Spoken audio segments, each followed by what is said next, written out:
수요 예배에 오신 여러분을 주님의 이름으로 환영하고 축복합니다. 비가 오는 가운데에 또 이 자리에 찾아오신 여러분들에게 오늘 말씀을 통하여 하나님의 은혜가 임하는 복된 자리가 되기를 또한 간절히 축복드립니다. 한 나라의 왕이자 한 인간으로서 몹쓸 짓을 저지르고만 다윗은 나단으로부터 책망을 받았습니다. 나단은 왕인 다윗에게 과감하게 당신이 마땅히 죽을 자라 라고 이야기를 하였습니다.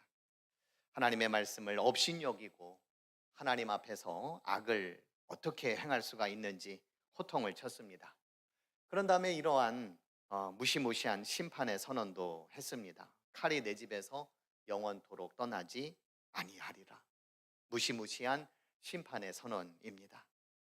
사실 밧세바를 범하고 남편 우리아를 죽게 한 다윗은 우리가 그동안에 보아왔던 그런 모습과는 전혀 다릅니다. 사무엘상 16장 1절에서 하나님은 사무엘에게 내가 이미 이새의 아들 중에 한 왕을 보았노라 라고 말씀을 하셨습니다. 다른 형제들에게서 볼 수 없는 중심을 보시고 하나님께서는 그를 기꺼이 왕으로 선택을 하셨습니다. 그런데 다윗이 이를 그르치고 말았습니다. 우린 이런 생각을 해보게 됩니다. 인간의 속마음까지 살피시는 하나님께서 다윗을 너무 믿었던 것은 아니었는가? 사울에게 크게 실망하신 하나님께서 왜 실망할 일을 막지 못하셨던 걸까? 그런데 우리는 달리 생각해 보아야 합니다. 하나님께서 중심을 보신다는 것, 그것은 사람의 완벽함을 본다는 것은 결코 아니라는 겁니다. 세상에 그런 사람은 결코 없습니다. 하나님께서 중심을 보신다는 것은 하나님을 향해 살아갈 사람을 찾으신다는 말입니다. 인간으로서 완벽하지 않을 수 있습니다. 실패를 하기도 하고 넘어지기도 합니다. 무너져 내릴 때도 있습니다. 그러나 이 모든 과정 속에서 하나님께서는 우리를 빚어가신다라고 하는 그 믿음을 가지고 살아가는 사람입니다. 하나님의 선택은 처음부터 완성품이 아니라 불완전한 사람을 통해 온전하게 빚어가시는 은혜의 하나님이신 것을 믿고 의지하며 살아가는 것, 그것이 바로 하나님께서 중심을 보신다라고 하는 의미일 겁니다. 다윗은 완벽한 사람이 아니었습니다. 목동이었고 도망자였고 그리고 마침내 왕이 되었지만 어느 순간에 그는 씻기 어려운 실패를 경험한 사람이었습니다. 그러나 다윗은 그 자리에서 멈추지 않았습니다. 그는 회개를 했고 하나님께로 돌아섰습니다. 그 모든 과정 속에서 하나님은 다윗을 버리지 않으시고 오히려 빚어 가셨습니다. 그리고 그 삶을 통해 한 가지 분명히 드러내신 것이 있다면 하나님은 사람의 겉모습이 아니라 중심을 보시는 분이시라는 겁니다. 만약에 하나님께서 겉으로 드러나는 행동만을 보셨다면 다윗은 이미 존재하지도 않았을 겁니다. 그의 인생, 그의 중심, 하나님을 향하고자 하는 그 마음이 있었음을 주님께서는 아셨고, 비록 그가 실패했고 그가 어려운 상황을 만나게 됐지만 그를 붙잡아 주셨던 겁니다. 하나님께서는 우리의 삶 속에서도 우리와 함께 하시고 또 우리를 빚어가시는 분이신 줄로 믿습니다. 우리의 삶 속에 어려움이 있고 또 좌절도 있고 또 실패가 있을 수도 있습니다.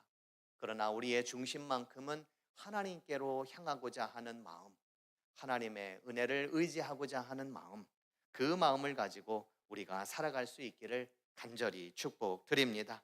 저와 여러분들의 삶이 마침내 하나님께서 이런 말씀을 하시는 것으로 마감을 지었으면 좋겠는데, 내가 너의 중심을 본 것이 옳았다라고 하나님께로부터 인정을 받는 저와 여러분들이 될 수 있기를 간절히 축복드립니다.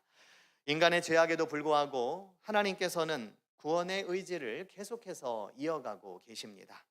다만 다윗이 하나님께 용서를 구하고 깊이 반성하며 회개를 했다고는 하지만 우리아의 죽음이 있고 밧세바의 깊은 상처가 있고 비도덕적이고 비윤리적인 행태에 대한 책임은 면할 수는 없었습니다.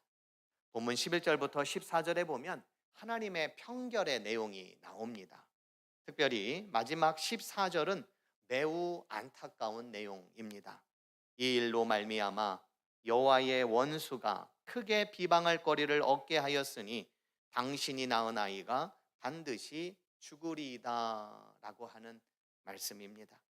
죄는 다윗이 지었는데 죽음은 태어날 아이가 당합니다. 아비된 자로서 차라리 자신이 죽어야 함이 마땅하다고 회개의 기도를 드리며 금식을 하며 다윗은 하나님께 울부짖었을 것입니다. 아이의 죽음은 다윗에게 있어서는 가혹한 형벌이 아닐 수가 없습니다. 그러나 하나님께서는 나단 선지자를 통하여 이렇게 말씀을 하셨습니다. 여호와께서도 당신의 죄를 사하셨나니 당신이 죽지 않을 것이다. 다윗은 회개를 했으니 용서해 주고 아이는 회개할 수 없으니 죽게 한 것일까요?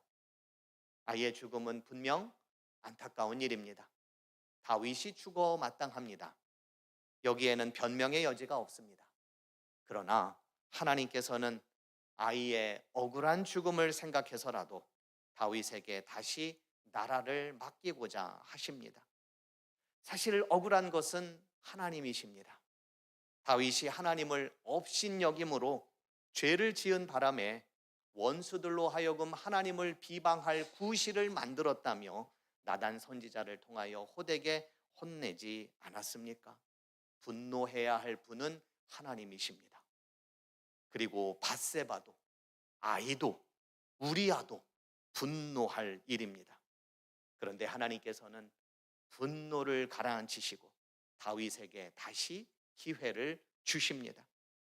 우리의 모든 분노를 생각해서라도 억울하게 죽은 이들의 안타까움을 죽을 때까지 결코 잊지 말고 다시 너의 책임을 다해보라 라고 말씀하시는 듯 하나님께서는 다윗에게 다시금 기회를 주십니다. 예전과는 전혀 다른 모습이 되어야 할 겁니다. 비상한 각오와 결단, 그 이상이 다윗에게는 이어져야 할 것입니다. 곰곰이 생각해 보면 저와 여러분들이 지금 이 자리에 있는 것, 누군가의 희생을 통해 얻어진 자리입니다. 내가 이 자리에 있게 된 것은 하나님의 은혜이고 내가 이 땅에서 숨을 쉬며 살아갈 수 있는 것 역시도 누군가의 헌신과 희생이 있었기 때문입니다. Freedom is not free 라고 하는 말이 있습니다. 우리가 누리는 자유는 공짜가 아니다 라고 하는 의미입니다. 누군가의 십자가가 있었습니다. 십자가를 지기까지 결단이 있었고 헌신이 있었고 그리고 희생이 있었습니다. 가족도 마찬가지입니다. 일터도 마찬가지입니다. 누군가의 희생과 헌신으로 일구어낸 터전이고 삶입니다. 따라서 우리의 자세는 감히 맡을 수 없는 이 자리, 맡길 수 없는 부족한 우리 인생이지만 하나님께서 맡겨주셨다라고 하는 은혜 안에서 사명과 책임을 다해야 할 줄로 믿습니다. 아울러 이 사명은 하나님께서 이으시고 또 이어가시는 일이기에 포기도 실패도 없는 줄로 우리는 믿어야 할 것입니다. 우리는 넘어져도 우리는 쓰러져도 하나님께서는 또다시 우리를 일으키시고 세워주셔서 끝까지 이 사명을 감당하게 하실 줄로 우리는 믿고 나아가야 할 것입니다. 다윗의 아이는 비록 죽었지만 하나님께서는 그 죽음을 헛된 것으로 끝맺지는 않으셨습니다. 사무엘하 7장 말씀에 보면 하나님께서는 다윗의 씨를 뒤에 세워 그의 나라를 견고하게 하실 것이라고 말씀을 주셨습니다. 7장 12절 말씀인데요. 내가 내 몸에서 날 내 씨를 내 뒤에 세워 그의 나라를 견고하게 하리라. 그 약속의 성취가 오늘 본문에 나오는 솔로몬의 태어남입니다. 솔로몬의 출생은 하나님께서 약속을 그럼에도 끝까지 성취하시겠다라고 하는 하나님의 방식입니다. 죽음으로 끝을 맺는 것이 아니라 삶으로 다시 이어가겠다는 하나님의 의지입니다. 다윗의 죄로 인하여 그의 온 가족과 나라가 사망의 음침한 골짜기로 들어가는 것 같았지만 하나님은 거기에 그들을 그냥 내버려 두시지 않으셨습니다. 사망의 음침한 골짜기를 지나 회복으로 이어가게 하셨습니다. 사도 바울은 이런 말씀을 하신 적이 있습니다. 죄의 삭은 죽음이다. 죄의 삭은 사망이다. 그러나 하나님의 선물은 우리 주 예수 그리스도 안에서 누리는 영원한 생명이라고 말씀하셨습니다. 하나님께서는 다윗의 가정을 통하여 솔로몬을 낳게 하심으로써 이제는 죽음이 아니고 이제는 사망이 아니고 생명의 길로 인도하겠다라고 하는 분명한 의지를 밝혔던 것입니다. 다윗이 아들을 낳자 그 이름을 솔로몬이라고 하였습니다. 솔로몬이라고 하는 이름은 샬롬, 평화라고 하는 의미를 가지고 있습니다.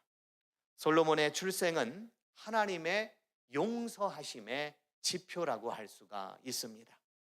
하나님은 징계를 하시고 관계를 끊어버리시는 분도 아니시고 아무 일도 없었던 것처럼 죄를 그저 없는 걸로 하시는 분이 아닙니다.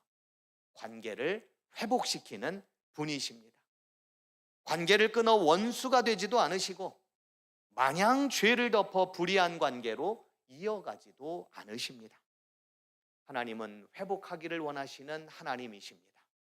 하나님은 화평의 관계를 맺기를 원하시는 하나님이십니다.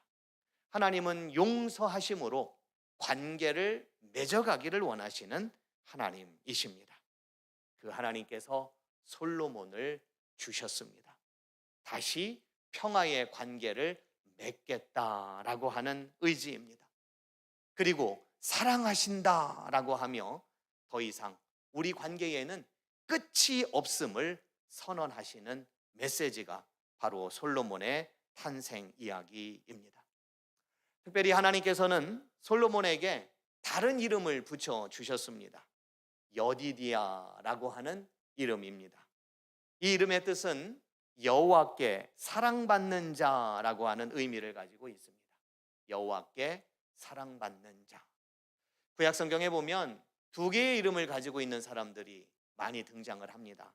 아브라함, 아브라함, 사레, 사라, 야곱, 이스라엘, 기드온, 여룻바알, 그리고 솔로몬에게는 여디디아라고 하는 이름을 붙여 주었습니다.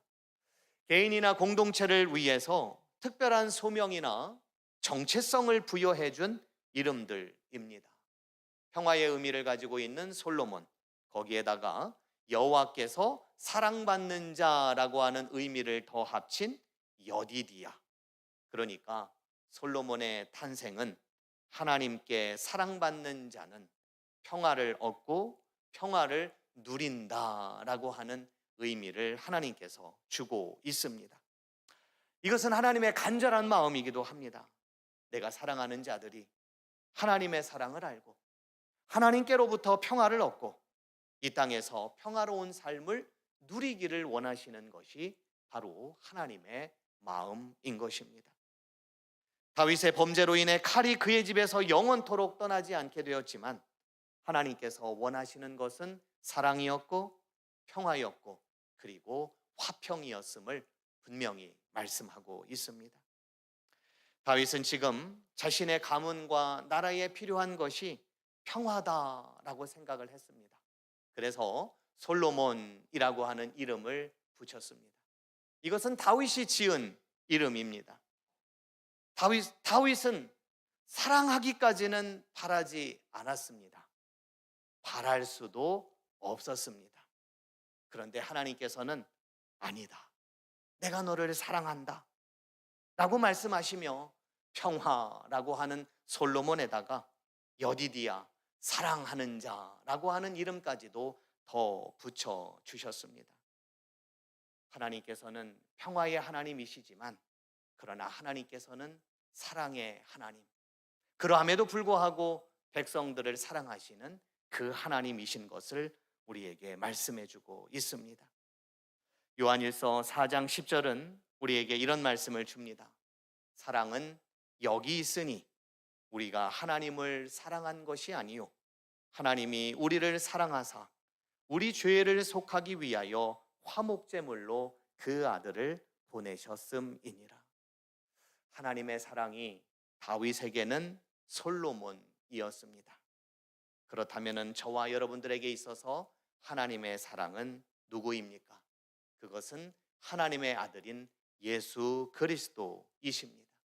그 예수 그리스도의 사랑이, 그 예수 그리스도의 오심이, 그 예수 그리스도의 십자가의 사랑이 저와 여러분들 가운데에 함께 하심으로 우리가 평화를 누리고 하나님 안에서 사랑의 삶을 누리며 살아가고 있는 줄로 믿습니다. 우리로 하여금 실패와 좌절의 자리 속에서도 우리와 관계를 맺기를 원하시는 하나님, 우리로 하여금 다시금 시작하기를 원하시는 하나님께서는 평화도 주시고 또 사랑도 함께 하시는 귀하신 분이십니다. 그 하나님과 더불어 믿음 안에서 능력 있게 살아가는 저와 여러분들이 되기를 주님의 이름으로 간절히 축원드립니다. 이 시간에 우리 함께 찬양하고